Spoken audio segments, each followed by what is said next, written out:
Hello viewers, আসসালামু আলাইকুম। সবাই কেমন আছেন? আশা করি সবাই ভালো আছেন। আপনাদের মাঝে আজকে একটি খুবই একটা গুরুত্বপূর্ণ কথা বলবো। হয়তো আপনার কাজে আসতেও পারে বা নাও আসতে পারে। তো প্রথমত আমি বলে নিচ্ছি হচ্ছে যারা আমার থাম্বনেলটা দেখে হয়তো অনেকে ভাবতেছেন ৪৪,৮৫০ টাকার ভিসা আপনি কেন ৩ লাখ টাকা দিয়ে যাবেন? আমার প্রশ্ন এটা রয়ে গিয়েছে। তো বিষয়টি হচ্ছে এমনই। তো বয়েসেলে হচ্ছে বয়েসেলের মাধ্যমে যেসব নিয়োগগুলো এখন হচ্ছে, ব্রুনাইতে যে নিয়োগগুলো হচ্ছে এ পর্যন্ত কোনো ফ্লাইট হয়নি। জাস্ট একটা ফ্লাইট হয়েছে প্রায় 18-20 জনের মতো। তাও এটা বছর খানিকের মতো হয়ে যাচ্ছে। এই ফ্লাইটটা হয়েছিল, এটা মেবি 16 তারিখে। আহ, মাসটা খেয়াল নেই, 16 তারিখের দিকে, মানে আরো 6-7 মাস আগে একটা ফ্লাইট হয়েছিল এই পর্যন্ত। ও সেই প্রেক্ষাপটে আমরা ধরে নিচ্ছি যারা হচ্ছে ব্রুনেতে অনেক মানুষ আবেদন করতেছেন, ইন্টারভিউ দিচ্ছেন, কোনো রেসপন্স পাচ্ছেন না। বিষয়টা আসলে আমাকেও খারাপ লাগে। বাট হচ্ছে অন্যান্য কিছু এজেন্সি আছে বা দালাল চক্র আছে, তারা হচ্ছে ব্রুনাইতে যারা যেতে চাচ্ছেন তাদের কাছ থেকে 3 লক্ষ টাকা আমি মনে করি নিচ্ছে। কিন্তু কেন নিচ্ছে, কি প্রেক্ষাপটে, সেটা আমি বুঝতেছি না। কারণ বয়েসেলের ডাইরেক্ট ঊর্ধ্বতম যে কর্মকর্তা ছিল, তো ওইখানে ডাইরেক্ট সাব সাব বলে দিচ্ছে আমাদের কোনো সাব এজেন্ট নেই। তো সেই ক্ষেত্রে সাব এজেন্টের কোনো ইয়ে নেই। তো সেই ক্ষেত্রে আপনারা এখানে আবেদন করুন, আপনার কারোর মাধ্যমে এখানে যাবেন না, এখানে বলে বলে দেওয়া হয়েছে। বাট ভিআইসি গ্লোবাল নামে একটি কোম্পানি আছে, তারা হচ্ছে নাকি 3 লাখ টাকা 3 লাখ টাকা করে অনেক কাছ থেকে কাজ দিয়ে বলতেছে যে আপনি ওইখানে পরীক্ষা দেন, দেন হচ্ছে আপনি পরীক্ষা দেন, বাকিটা আমরা দেখতেছি। মানে পরীক্ষা আপনার ইন্টারভিউ বয়স হলে হবে, বাট বাকিটা তারা দেখতেছে।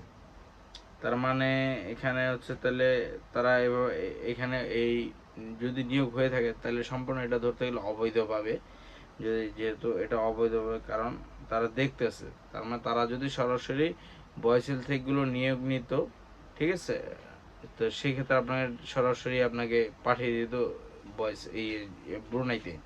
তো সেক্ষেত্রে বয়সেলের যে নিয়োগগুলো আছে সম্পূর্ণ সরকারি।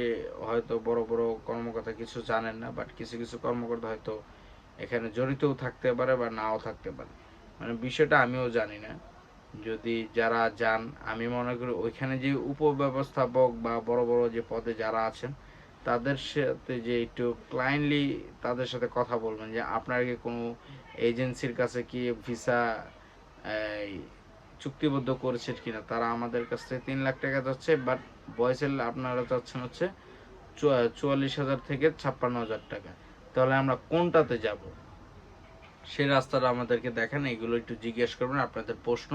ভাই আপনারা অনেকে ইন্টারভিউ দিতে যাচ্ছেন, বা এটা আমাদের একটু প্রশ্ন, আপনারা একটু ওইখানে একটু প্রকাশ করুন কনফারেন্স রুমে। অবশ্যই আপনারা আপনাদের সাথে সাক্ষাৎকারে তারা আসছে, উপ মহাব্যবস্থাপক পরিচালনা যারা আছে আছে ওইখানে, তাদের সাথে একটু কথা বলুন। যখনই কনফারেন্স, আপনি যেদিন ইন্টারভিউ দিতে যাবেন সেদিন কনফারেন্স রুমে আপনাদেরকে বসাবে, বসে অনেকে অনেক কথা, অনেক স্যার অফিসার আসবে, কথা বলবে।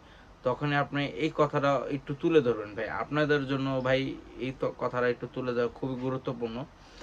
আপনার মধ্যে অনেক ভাই আছে আর্থিক ব্যবস্থা ভালো না, সে ব্রুনাই যেতে চায় কম খরচে, 50-60 হাজার টাকা খরচে, বাট অন্যান্য কিছু এজেন্ট সাব এজেন্ট নাকি তারা তাদের কাছ থেকে 3 লক্ষ টাকা চাচ্ছে। আমার কাছে এই নিউজ আসছে। তো তারা ইয়েগুলো করতেছে। সেই ক্ষেত্রে এই বিষয়গুলো আমিও মোটামুটি আপনি জানি না। আপনারা একটু কাইন্ডলি ওইখানে যে মহাপরিচালক যারা আছেন, যে ইয়েতে আছেন, তাদের সাথে একটু যোগাযোগ করুন। এবং যেখানে হচ্ছে আপনি ইন্টারভিউ দিবেন কনফারেন্স রুম, ইন্টারভিউ দুইভাবে হয়ে থাকে। একটা হচ্ছে সরাসরি ভিডিও কলের মাধ্যমে, আরেকটা হচ্ছে সরাসরি মানুষের সামনে। তো হচ্ছে ব্রুনাই কর্তৃপক্ষ বা কোম্পানি কর্তৃপক্ষ থাকে এইগুলো। তো আপনারা একটু ওইখানে একটু কনফারেন্স রুমে যখন আপনারা একত্রিত হবেন, আপনাদেরকে স্যাররা এসে কিভাবে আসছেন, কিভাবে এইসব অনেক কিছু বিষয় জিজ্ঞাবে, ঠিক আছে। যারা ভাই হাত ধরে গেছেন তারা বলার প্রয়োজন নেই, বাট আপনি খালি এতটুক জিজ্ঞেস, এতটুক তাদেরকে একটা প্রশ্ন দিয়ে দেন যে স্যার আমরা তো হচ্ছে নিয়োগ দেখে ভিডিও দেখে ইউটিউবে ভিডিও দেখে নিয়োগ দেখে আপনাদের এখানে আবেদন করে আসি 110 টাকা ফি দিয়ে। হ্যাঁ, এখানে কিছু চক্র তারা হচ্ছে 56,000 44,000 টাকার ভিসা তারা 3 লাখ টাকা করে দাবি করতেছে, তারা করে দিবে 2-3 মাসের মধ্যে ফ্লাইট দিয়ে দিবে। এটার বিষয়ে আপনি কি অবগত, আপনি কি জানেন? কিন্তু বাট এখানে প্রকাশ্যে তারা এইগুলো করতেছে। আপনি যদি না জানেন আপনি একটু ভিআইসি গ্লোবালে আপনি একটু ইনকোয়ারি করতে পারেন চাইলে। আমার এখানে অনেকে অনেকভাবে আমাকে বলেছেন ভাই কিছু একটা করা যায় কিনা, আমি কিভাবে ট্রাস্ট করব। আমি এক কথায় বলেছি, যারা যে 3 লাখ টাকা দিয়ে যাবেন তা বাট আমি আর কিছু ভরে অন্য দেশে যাই, আমি কেন আমি 56,000 টাকা ভিসা আমি 3 লাখ টাকা দিয়ে কেন যাব ভাই? এটা হচ্ছে আমার প্রশ্ন। এই জন্য আপনারা একটু ভাই একটু বুঝে শুনে একটু পাড়া দিবেন। আর প্রত্যন্ত যে গ্রামগুলো আছে তারা আপনার একটু খুবই ভাই সাবধানে একটু পাড়া দিন, বুঝে শুনে পাড়া দিন, কিভাবে কি করবেন একটু বুঝে নিন। তো ভিউয়ার্স, ভালো থাকবেন। অবশ্যই আমার চ্যানেলটি সাবস্ক্রাইব করুন এবং বেল আইকনটি ক্লিক করে রাখুন নেক্সট ভিডিও পাওয়ার জন্য। অবশ্যই আপনাদের জন্য ভালো কিছু বিষয় আমি নিয়ে আসবো। অবশ্যই যারা আমার মাধ্যমে হচ্ছে রাশিয়া সৌদি যেতে চান অবশ্যই যোগাযোগ করুন। আল্লাহ হাফেজ।